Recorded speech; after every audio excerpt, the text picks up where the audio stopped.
Easy Choice presented by Geico here on CBS Sports HQ on your Thursday. Taking a look at defensive players whose stock has gone up. Yes, since the Senior Bowl, but especially since the Combine. Quinyon Mitchell, cornerback out of Purdue. What about Braden Fisk, second rounder? Could he potentially jump into the first round?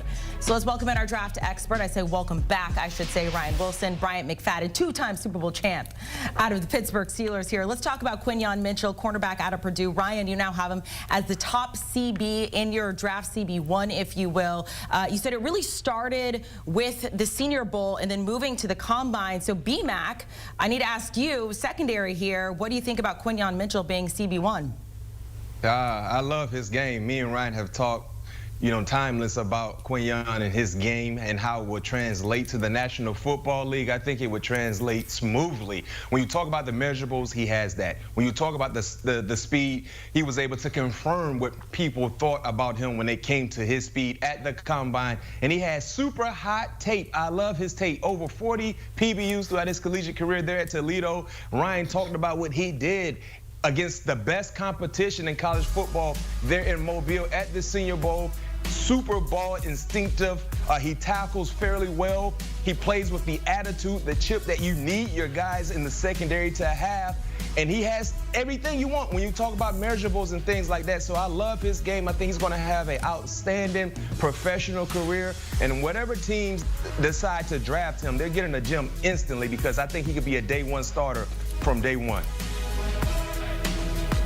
Yeah, you see that right there, BMAC on the graphic, 4.33 in the 40. He actually plays that fast.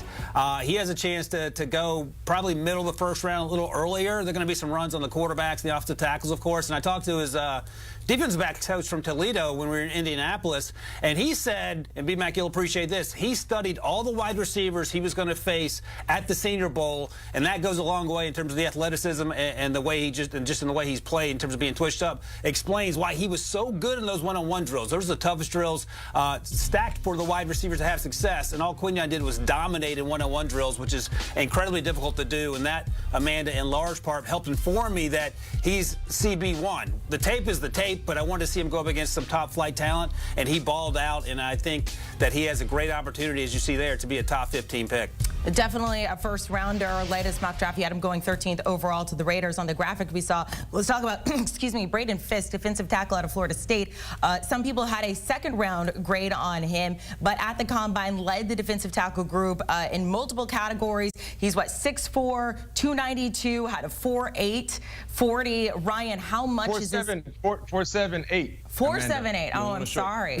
Ryan's mock draft was wrong because he rounded up. 4.78. Ryan Wilson. How much has this guy helped his stock? 33-inch vertical, too, before BMAC. And this is BMAC's guy from Florida State. He transferred from Western Michigan. He wasn't going to leave Western Michigan, but he told us one of the coaches got fired. He put his name in the transfer portal. He couldn't believe how popular he was. Once he arrived in Tallahassee, it was quite clear that Florida State made the right decision. He said, look, the issue is going to be with my arms. They're only 31 inches. That's short by interior defensive line standards. He said, so my job was to be the quickest off the ball and to win in the gap consistently, and he consistently found himself giving interior offensive linemen huge headaches because he is so twitched up. But you can kick him outside and play him at 5 technique, too, if you want to, and you know that BMAC from watching him play. But the idea of him lining up against Jared Verse was a nightmare for ACC offensive lines, and I think he has a chance to sneak into the second round. And BMAC, what do you think about him? Ended up in Pittsburgh with maybe one of those second-round picks lined up next to Keanu Benton, who was their second rounder from a year ago out of Wisconsin.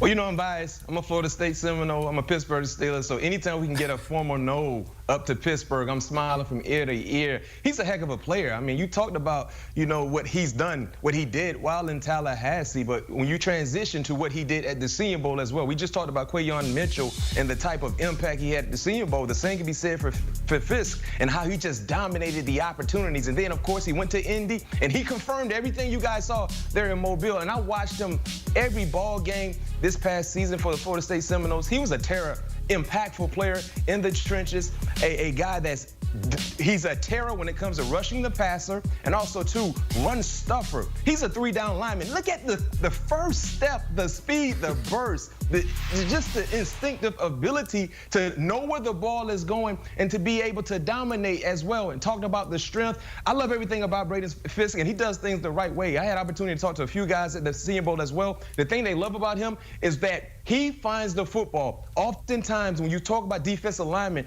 and they're rushing, right? But they see the ball is being thrown the opposite side of the football field. They don't play with a sense of urgency. He chases the football down. You talked about the Pittsburgh Steelers. I got another one for you too, Ryan. What about the New York Giants? Could you imagine pairing Fisk next to Dexter Lawrence?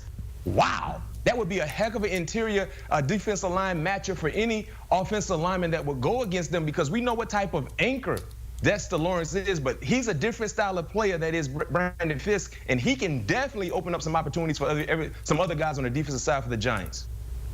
Ryan, you like him going to the Giants?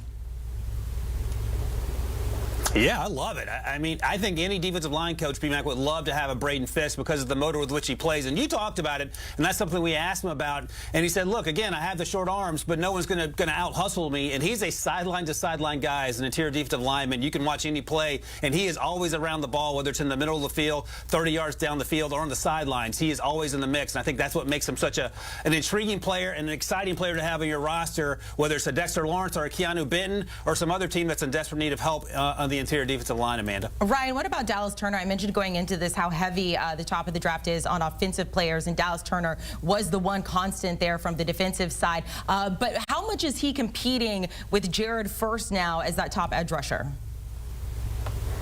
It's going to be close. It's going to be neck and neck. I don't know if B-Mac is leaning towards the Seminole and Jared Verse, or if he likes the 40-inch vertical that we got out of Dallas Turner. It's crazy to say that out loud. He plays, as our buddy Rick Spillman likes to say, with his hair on fire. And one of my favorite stories about Dallas Turner is we talked to Will Anderson Jr.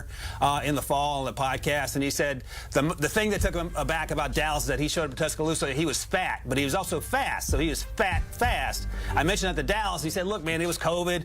I got to eating, and when I showed up, maybe I was a little heavy, but he plays every bit of 250, 6'2", like he has his hair on fire. And Will Anderson Jr. did add, by the time he left Tuscaloosa, Dallas Turner will be a better player, and I think that's played itself out, which is pretty high praise. He could very easily be edge rush 1. It's going to be close between him and Jared Verse and Laiatu Latu out of UCLA if his medicals come back clean. Yeah, it's a traffic jam when you talk about who potentially could come off the board first as an edge rusher. And all three guys, you know, I love the burst. I love the athleticism. You know, they get home, and that's the most important thing for Dallas Turner. When you find a edge rusher, a defensive lineman that can get home, which is the quarterback, now you're cooking with gas. And we all know gas stoves, they're the best to cook on. I know for me personally. And he's a gas-type player. You know what I mean? He plays with that burst, and he was able to showcase, you know, what type of athlete he is at the combine. The 4.4, the 40-inch vertical look real good, and his tape matches that effort that he put forth on display there in Indy. Of course, you know, I'm a no, so of course I'm a Jared Verse guy, but whatever team picks either of these guys, and if you want to throw in Latu as well, they're getting a guy that's going to be a difference maker. Guys, we had Pete Prisco on yesterday, and we were talking about the combine. He kind of rolled his eyes. Oh, guys can't really help themselves that much at the combine. Not to be said for Peyton Wilson, linebacker out of NC State. He had a huge injury concern here. 2 torn ACLs. He had a shoulder injury. Ryan, you were there. It seems like he crushed the combines and his medicals. How much faith do teams have in this guy now? I think in the second round they love him, and the issues, as you mentioned, Amanda, are the injuries, and he's a little older because he's had to overcome those injuries. We talked to him on the set, me and Rick, and that's the guy you want in your locker room. He has a quiet confidence. He's a leader on that Wolfpack team. He flies all over the field. He's listed as an off-ball linebacker, but he can come off the edge, B-Mac. He can play safety if you need him to, and that versatility and that intelligence is what you want in your locker room. Now, look, you have to understand that maybe you're only going to have him on that rookie deal for 4 years because of the injury history, but when he's he's healthy and when he's on the field, he is a special difference maker. Buffalo makes a lot of sense for a team that needs an off-ball linebacker. The Eagles need an off-ball linebacker. And given how smart he is and the intelligence with which he plays and the athleticism, it's hard not to think he would be good fits on those teams based on what we've seen. The only issue, as you know, Amanda, is the health, and he's a little bit older, but I don't think you care about a 24-year-old coming in. He has that experience, and he's there till he's 28, 29. That's something you can get behind. You know what?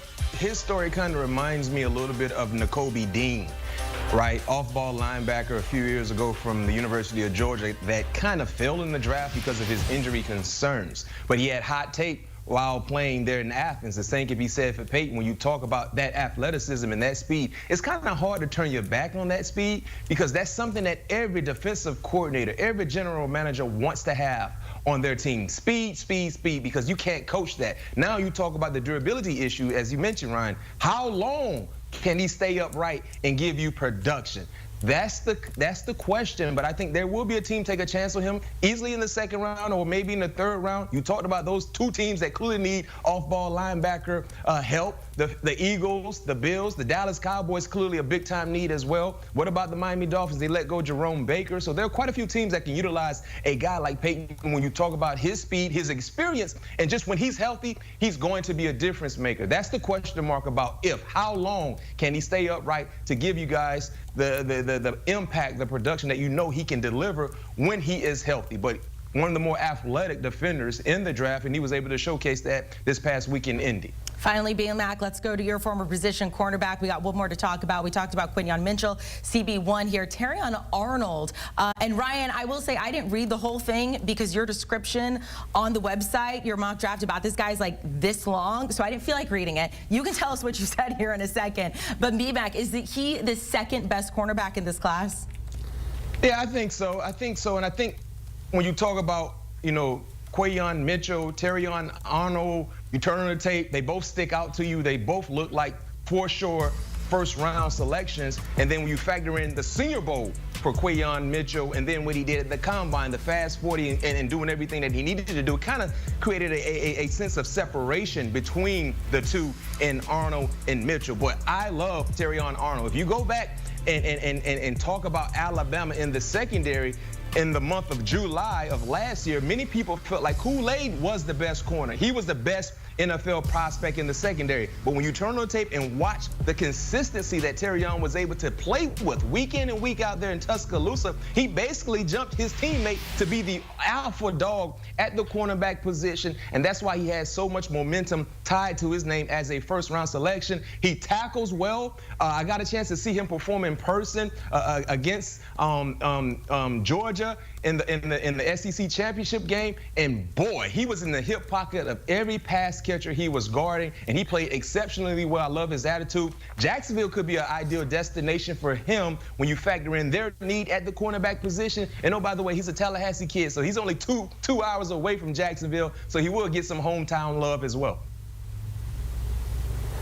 No, that's exactly right. All those things you said are exactly right. He only ran a 4.5 B-Mac, and I say that only compared to the 4.33 we saw from Quinyon and the 4.28 from Nate Wiggins out of Clemson. Those guys are all going to be in the mix. But the above-the-shoulders attitude with which Terrion plays is what separates him. And he might be a little twitchier in terms of the short area quickness than what we saw from Quinyon. And Quinyon's pretty high up there. And I'll just tell this story, Amanda, about the part you didn't read. We had him on set. Our buddy Rick Spielman does some work with the Alabama Crimson Tide. And he talked to Terrion midway through the season in the fall after the Tennessee game in which he was benched and said, look, I'm going to be honest with you. If you don't start playing better, you don't even need to think about coming out. Terrion said, I took it to heart. I wrote down everything you said, and I made a promise to you that the next time I talk to you, I will have turned it around. Second half of the season, 4 interceptions, and here we are talking about him. He was one of the best interviews we've had, not only all week, but since we've been doing the Combine at CBS Sports HQ, and I think he's a guaranteed guy you want in your locker room who has a chance to be really successful early in his NFL career. So Terrion Arnold, fan of Rick Spielman, but Spencer Rattler still has his eyes on him. So Rick Spielman has some nice things to say about Spencer Rattler, who both you and I are big fans of. Bryant McFadden, Ryan Wilson, we appreciate it. Ryan is the host of the Pick 6 podcast, latest episode, him and Rick, and they have Charles Davis on. Chris Hassel. You know, there's a flow to the show, and you stop it immediately.